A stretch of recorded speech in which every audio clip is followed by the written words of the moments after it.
Hey viewers, welcome to another game of CasualProGamer. Today we're doing a game where someone actually randomed here, and it is this guy. He randomed Zerg. You can see it from the startup screen. I will put it in the front. And yeah, that's quite a unique thing to see, because random is very hard to pull off because you have to learn all three races. Anyway, we have ILuvSeanChen, I guess. Against EGDeMuslim. We've seen the Muslim quite a few times already. He is an ex-Warcraft 3 player, and he is pretty decent at Starcraft now. Because yeah, well, these guys, if they focus enough on one game, they can actually play whatever game they like. And of course, this being kind of a similar game to Warcraft 3. No, it's not the same game, but both of them are based on your own abilities. Both of them are kind of learning strategies and just picking a race, learning a strategy, and executing that strategy. And both of them are kind of, yeah, you have to do the balance between the intake of minerals or, well, resources in general, and building an army, and then of course using that army to the best of its abilities. Although the play styles of both games are of course completely different, with the hero system in Warcraft 3, which I personally, yeah, I didn't enjoy at first, but then once I got the hang of it, it was actually pretty cool. The hero system allows you to do crazy things with one unit and then have your army doing something completely different. It also allowed your army to farm while your hero was doing something else. Yeah, it was a pretty nice concept. It's just that I wasn't used to it when I started playing Warcraft 3, and that's why it kind of sucked. But once I get used to it, as I said, it is pretty nifty. It's a pretty cute system. Anyhow, we have an overlord flying in here, just trying to scout around, trying to see if there is a base up. And it will see that this base is just going to go down. And we have an overlord over here that may actually scout the... oh wow, it's actually already under attack. Well. Anyhow, this one is going to scout the main base. And in the meantime, we have an SCV here that's going to see... Well, the hatchery is already up. The spawning pool is coming up right now. Sorry about that. I'll try to cut it out if I can find it. Yeah, we have some drones just mining along, no problem. Of course, we have to produce quite a few workers to make it worth it to fast expand, because fast expand costs you quite a bit of minerals. Well, since both players are doing it, it doesn't really matter too much. But yeah, well, you can see the problem. If you invest 300 or 400 minerals in a command center, you want to get that back as soon as possible from your new base. And of course with Terran it's pretty easy, because, well, once you transform it into an orbital command like this one, you get the mules, and the mules, they give you like 135 minerals, I believe. I don't know exactly anymore. I used to know that, but then again, it doesn't really matter. But I think they give you about 135 minerals. So you can get the 400 minerals back pretty quickly just by that. And of course, by producing extra SCVs, you also get more mineral income. And yeah, another expansion coming up from the Zerg player.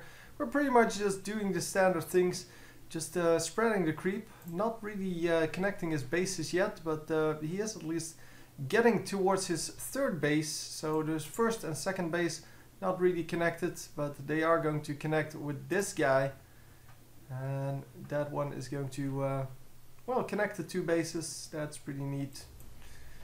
And we are going to, well, just look around what's happening. So we have some factory units coming in. It's just Hellions for now.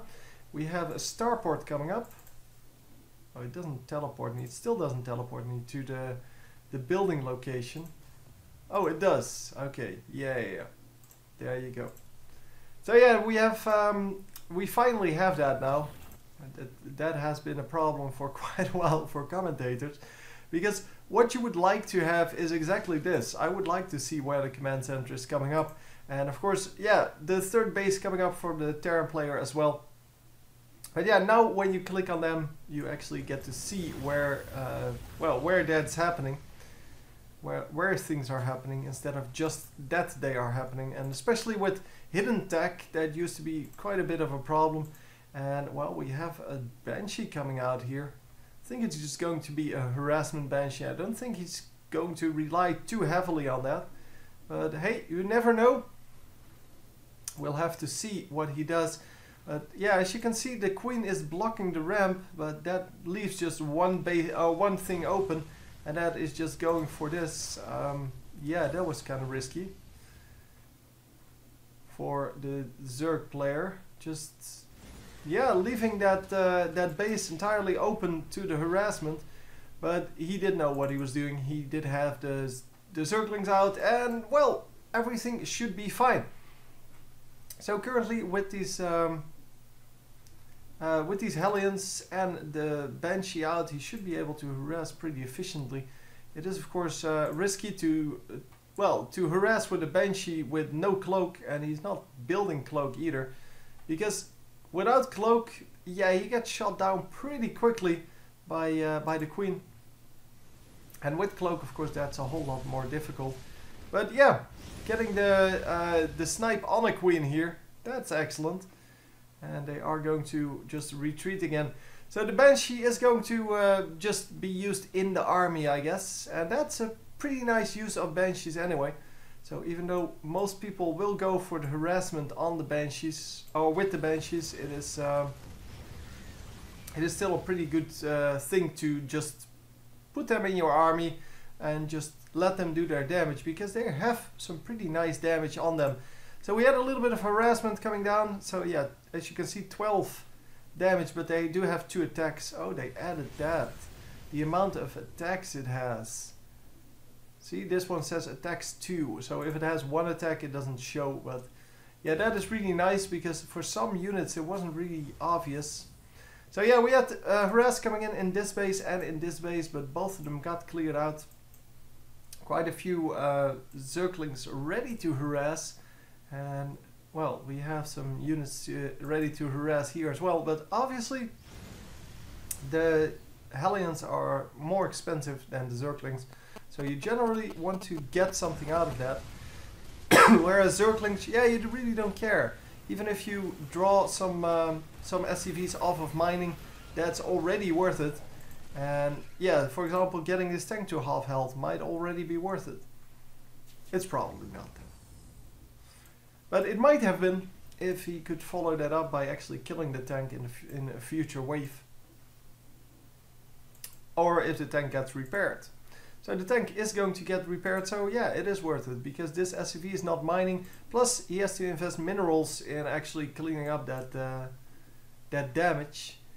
So yeah, all in all, it's worth it. Yeah, I would say. So all 4 bases now are nicely connected. He has some army to run around, and wow, just going in for this. Holy crap, that was a lot of damage. And of course, yeah, you can't one-shot these guys, but still, they take pretty high damage from just this. And even though they don't have the pre-igniter, it is still a very nice, well, way to damage these Zerglings. And wow, we have Banelings now. Yeah, I saw them previously, but he's building more and more, it seems. And we do have them out, and if he gets caught here, it's going to be really painful. It's not too bad though. Well, he did have to invest quite a few Banelings in that. And oh, the Banshee is going to go down. I don't know why he didn't just keep attacking, because there's really nothing he could do there. Wow, so many health bars. Holy crap. Yeah, we have the Mutalisks coming in. And are they going to do a lot of damage yet? Well, there is no defense except for a few Marines that he just built. And yeah, he is building more of them. Just making sure that he has something against that. Now the missile turrets are coming out. He did build a few in the back here. because that is of course the main harassment area, but that's why the Mutalisk came in from the side and just wanted to get this reactor. But of course, yeah, you don't want to lose your Mutalisk to just some silly Marines. So yeah, he retreated, but he is getting quite a few of them, and with the bunker placement, really nice. Yeah, he's actually going to do very well with that. Wow, look at the amount of production here. Sensor tower coming up. Yeah, the sensor tower is there. I don't know where it's being built. Oh, now I know. Haha. The sensor tower over here, it is there to scout where these Mutalisks are going. So yeah, as you can see, it has a pretty nice range, and it can actually see the Mutalisks when they come in. So now it can see them, and they can actually, well, if you can spot them, if you can see where they're going. Whoa, that went down quickly. If you can see where these Mutalisks are going, then you can defend much better. And of course, yeah, well, sensor towers are the best if they're like over here somewhere, because then you get huge vision over the map. But yeah, generally you don't want them that far in the front, because, well, they get sniped pretty easily. It's a really weak building. 200 HP only. And oh, the Thor is out. Thor is here. And Thor is actually going to dunk some of these Mutalisks if he doesn't, well, watch it. Holy crap. So many Zerglings.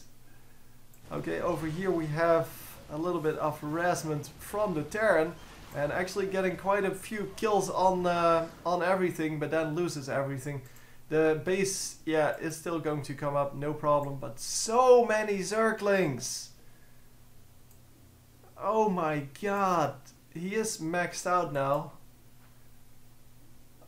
Oh my god, 144 units. That is insane.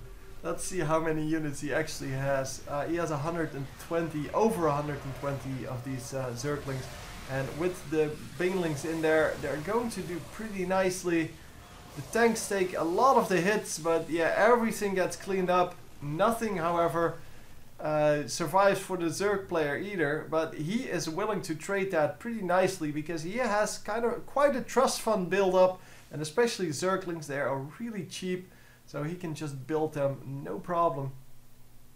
The problem is, the only problem he has, is that they cost a lot of larvae, and yeah, you don't really have that many. So you kind of stacked up quite a few here, but you definitely want to prevent well, small units when you need larvae for other things.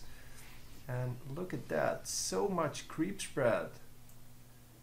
He's all the way into the enemy base, and that is that's quite aggressive. And yeah, he's going to lose some of the creep tumors at some point, of course, because there are going to be some scans out, although it may actually be worth it to just build something with detection, so an actual unit with detection, and yeah, just get all of the creep tumors without having to scan for every one of them. And this is not good. He's going to lose this if he doesn't cancel, or yeah, come in with an army, but he does come in with an army. But look at the damage done, but just a few Zerglings. And yeah, that's worth it, because, well, that command center now has to be repaired, which means that these guys are not going to mine, and they're going to have to invest about 200 minerals in just repairing that. Well, it's a little bit less than 200, I guess, but definitely worth it. So another sensor tower coming up, and we are building 3 starports. What's he going for here? Oh, big attack coming in. Big attack of Ultralisk with Zergling backup. But yeah, the Ultralisk, of course, way better for your well, your production. They take only 1 larva each. So yeah, they're way better at using up your resources. And yeah, well, he has plenty of resources, so might as well. So plenty of Ultralisks out, but they die pretty quickly. Don't really get a whole lot done. They did snipe quite a few of those workers. 24 workers killed now. At this point, 24 workers, not the biggest deal. So it is still yeah, significant amount, but it's not yeah, it's not too significant. This is much more important, getting a base. And yeah, he is going to follow that up by trying to hunt down the rest of the army, or the army that was coming to defend, but nope, has to retreat. Saves most of his army though, which is great, and we are going to see Brood Lords. Holy crap, big army composition here, just building all of these mega units. And yeah, still Ultralists coming out, we have Infestors coming out, and we have some Banelings, but yeah, the Banelings really, they're just there for the Marines. Although the Brood Lords can take them out pretty easily. But so many Zerglings still on the field. He's still just chilling with his Banelings mostly, or with his Zerglings, until he can actually get something done. But he needs something anti-air to kill off these command centers, because every time they lift off, he yeah, he loses his target. And yeah, keeping a few of these what are they called, corruptors alive, or well, untransformed, would already do the job. But he's not going to worry too much. He's just going to march in here. And here we go with the infested Terrans. The infestors, of course, coming in to clean up, well, to try to clean up these Vikings. Because a few Vikings will go a long way in killing these guys. And the Brood Lords not really strong enough to defeat them. So, or to do enough damage before they get killed. And here we go. Are we going to be able to do something against these big units? No, they're just going to run out and live to fight another day. So more small units coming in, as you can see. Oh my god, so many Zerglings. Oh my god. Yeah, he's just producing out of so many bases that he can build whatever he wants. And he has, he now is out of money. He currently has a lot of gas still, but no minerals. Because of all of these Zerglings. But that means that he's using his minerals efficiently. Because normally we see a huge amount of minerals and no gas. So anyway, building up a new army, but it's taking longer and longer for him to max out. Which means that he needs to be a little careful, because this base is mined out. This one's almost mined out. This one is not mined out at all, but well, he still has 3 actual mining bases. And we have a new army coming in. The command center almost going down. It is burning, and it is going to fall unless he retreats it to his main base and just yeah, lets it heal up there. But wow. Imagine you being that brother, man. Yeah, you see 8 Ultralists or whatever many they are coming at you, 7 I guess. You see them coming at you and you're like, am I really the only one defending this base? Really? Guys? Oh man, that must be so scary, because Ultralists are huge. So anyway, we're getting some nice tank fire here on the Ultralists, and they are getting out, but yeah, they're pretty hurt. This command center is going to go down. There you go, losing that for really no reason. Could have just easily flown that over here, or gotten a mule out to repair it, because mules can actually repair. See, repair. Yeah, that's just the way it is. They the mules can repair and gather resources. That's all. They can't attack. They can't. Oh, and they can move, of course. But so yeah, he does have a few corruptors out now. Pretty sure he's not going to morph all of them this time, because he can't really afford that. So going to have a lesser army every time, because he keeps losing Ultralists. He of course lost all of his Brood Lords, and he may actually be saving up to make some of them. Yeah, indeed, making some of the Brood Lords, and well, that is awesome. Only has 1 infestor. That is that's not a whole lot.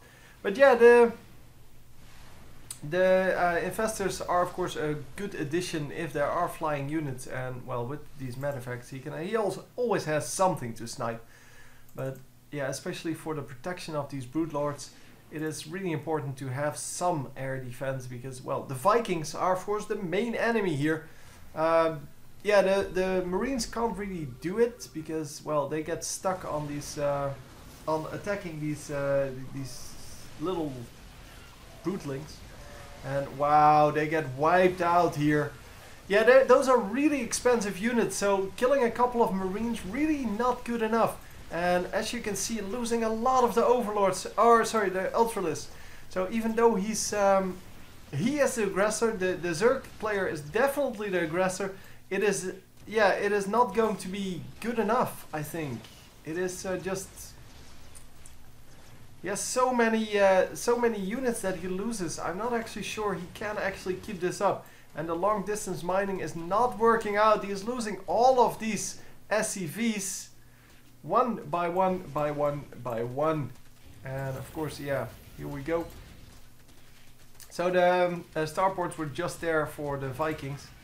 And that's all they're going to do. And look at that, the tanks are taking out the ultralists. But who is going to get the biggest army or the best army out in this future? Because yeah, it's looking kind of dim for both of them. Both of them just losing their entire base. Well, not their well, losing their entire army.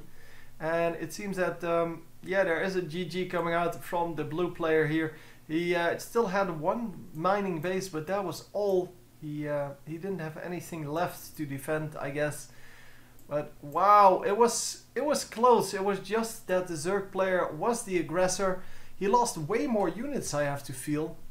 But yeah, he did lose way more units, but actually the resources are pretty equal. But the resource intake for the Zerg player much better, because well, he had this base, well, the counterpart for that base, he had that up for all time. And of course this base, which is the counterpart for this base, he actually had that up. So he had two more bases that actually mined.